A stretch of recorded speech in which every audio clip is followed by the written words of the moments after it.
రాయలసీమ రాళ్లసీమ ఎడారిగా మారిపోతుంది. నీళ్లు లేవు, పంటలు లేవు, ఉపాధి లేదు, అన్ని సమస్యలే. మొట్టమొదటిసారిగా మీరు గుర్తుపెట్టుకోవాలి, గతాన్ని గుర్తుపెట్టుకుంటే భవిష్యత్తు సులభం అవుతుంది. గతాన్ని మరిచిపోతే ఎప్పటికప్పుడు మళ్ళీ మమ్మల్ని పైకి ఎక్కించడం, మళ్ళా కిందికి దించడం, మీ కష్టాలు రావడం, మళ్ళా మేము వచ్చి కష్టపడడం.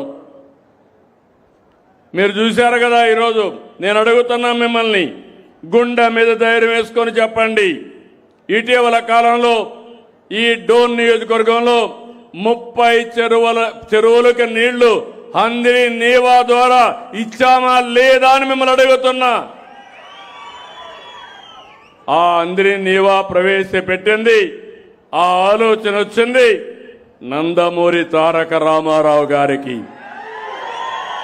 రాయలసీమలో హంద్రి నీవ, నగరి గాలేరు, తెలుగు గంగ, SRBC ఇవన్నీ ఆయన శ్రీకారం చుట్టాడు. నేను వచ్చిన తర్వాత ఇవన్నీ పూర్తి చేసే అదృష్టం నాకు వచ్చింది. మీరు గుర్తుపెట్టుకోవాలి, ఈరోజు అందరి నీవా పోకపోతే ఆ నీళ్లు మీ చెరువులకు వచ్చేటి కాదు. ఆ చెరువుల్లో నీళ్లు వస్తే బంగారు పండించే రైతాంగం ఉన్నారు, బంగారు పండే భూములు మన దగ్గర ఉన్నాయి. అందుకే నేను ఆలోచించి ఒక సంవత్సరంలో 3,500 కోట్ల రూపాయలు అవుతుందంటే పర్వాలేదు, అందరి నీవా కాలం వెడల్పు చేయాలని 733 కిలోమీటర్లు వెడల్పు చేసి కడాను కుప్పానికి కూడా నీళ్లు ఇచ్చామంటే మీరు గుర్తుపెట్టుకోవాలని ఆ పట్టుదల. మీరంతా భగీరథుడి గురించి వింటారు. భగీరథుడిని స్ఫూర్తిలో పెట్టుకొని ఈ రాయలసీమలో ప్రతి ఎకరాకు నీళ్లు ఇవ్వాలనేది నా సంకల్పం అని మరొక్కసారి మీకు విజ్ఞప్తి చేస్తున్నా. అన్ని చెరువులకు నీళ్లు రావాలి, అన్ని రిజర్వాయర్లో నీళ్లు ఉండాలి, అన్ని పొలాలు కళకళలాడాలి. అందుకే ఇటీవల కొత్త ప్రోగ్రాం కూడా తీసుకున్నాను. రాయలసీమని రతనాల సీమ చేస్తా. రాయలసీమలో ఉద్యాన వనంగా చేసి ఇక్కడ మీరించి ఉత్పత్తి చేసే ఉత్పత్తుల్ని దేశ స్థాయికి పంపిస్తాం, ప్రపంచ స్థాయికి పంపిస్తాం, మెరుగైన వెరైటీ తెప్పిస్తాం, మెరుగైన ధర ఇప్పించి ఎక్కడికక్కడ అగ్రో ప్రాసెసింగ్ ఇండస్ట్రీ కూడా పెడతాం. ఇప్పుడే మీరు అక్కడ చూశారు, మామూలుగా మనకు మామిడి ఉంది. ఒక ఉదాహరణ, ఒకప్పుడు మామిడి మనం ఎప్పుడు వ్యాపారం చేసేవాళ్ళం కాదు.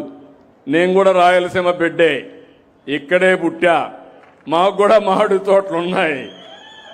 ఆ రోజు నేను మామిడి తోట చూస్తే ఇంటికోసం 1 ఎకరా 2 ఎకరాలు వేసుకునేవాళ్ళం. ఆ తర్వాత 4-5 ఎకరాలు ఉంటే ఏం చేయాలో తెలియక అందరికి కూడా ఇచ్చిన తర్వాత ఒకసారి పంపకాలు కూడా చేసేవాళ్ళం. ఎవరికైనా మనకు పండ్లు వస్తే, మామిడి పండ్లు వస్తే ఊర్లో వాళ్ళకి అందరికి 1 పుట్ట 2 పుట్టలు ఫ్రీగా ఇచ్చేవాళ్ళం. అది మన సంస్కృతి. తర్వాత ఆలోచించిన తర్వాత ఎవరో ఒకరు వచ్చేవాళ్ళు బయట నుంచి, మీ తోట మేము కొంటామని.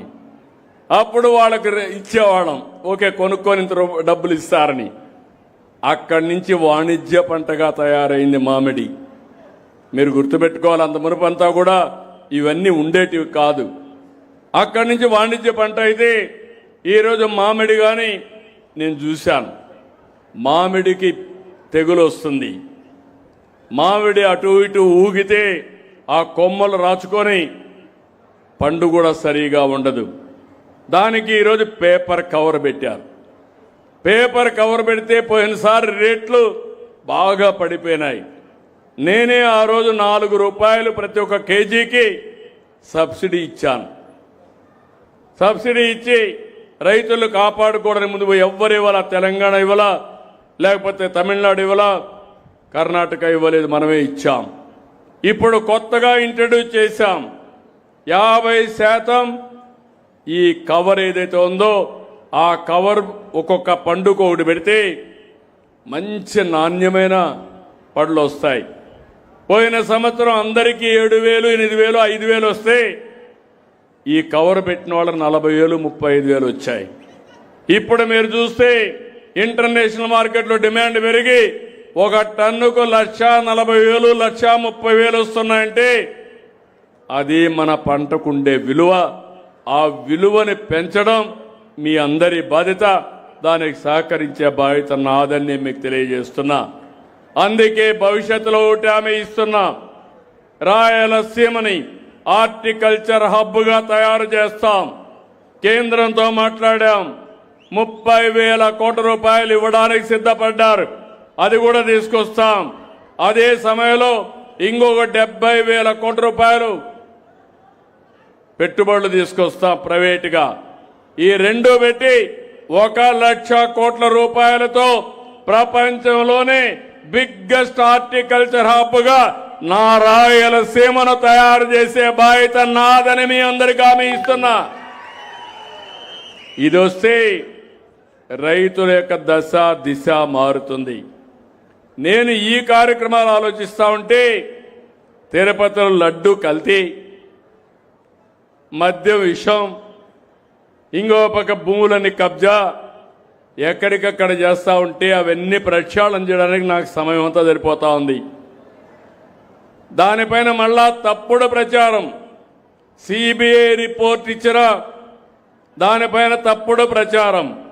నేను ఒకటే చెప్తున్నా, వెంకటేశ్వర స్వామికి అపచారం చేస్తే, వెంకటేశ్వర స్వామిని అపవిత్రం చేస్తే నేను ఎట్టి పరిస్థితుల్లో ఉపేక్షించనని మరొక్కసారి మీ అందరికీ హామీ ఇస్తున్నా. నేను చెయ్యను, వేరే వాళ్ళని చేయనీయను. ఇంకో పక్క ప్రార్థనాలయాలు కూడా, మసీదులు కానీ చర్చిలు కానీ వాళ్ళని గౌరవిస్తాం, అవి కూడా కాపాడుతాం. మత సామరస్యాన్ని కాపాడాలి, ప్రతి ఒక్కరి మనోభావాలను కాపాడాలి. కుట్రపూరితంగా మత విద్వేషాలు రెచ్చగొట్టాలని, లేనిపోని సమస్యలు చేయాలంటే మాత్రం ఎట్టి పరిస్థితుల్లో ఉపేక్షించనని చెప్పి మరొక్కసారి మీ అందరికీ హామీ ఇస్తున్నా. మీరు ఒక్కసారి గుర్తుపెట్టుకోవాలి, ఈ రాయలసీమలో ఏం జరిగాయని. నేనే ముఖ్యమంత్రి ఆ రోజు 2019 ఎన్నికల కంటే ముందు నిద్ర లేచి టీవీలో ఒక వార్త వచ్చింది. ఆ వార్త పాపం వివేకానందరెడ్డి ఆత్మహత్య, మన గుండెపోటుతో చచ్చిపోయాడని. నేను అది చూసిన తర్వాత నాకు అనిపించింది, ఇది పాపం వివాదాలు లేని వ్యక్తి చనిపోయాడని నేను కూడా అన్నాను.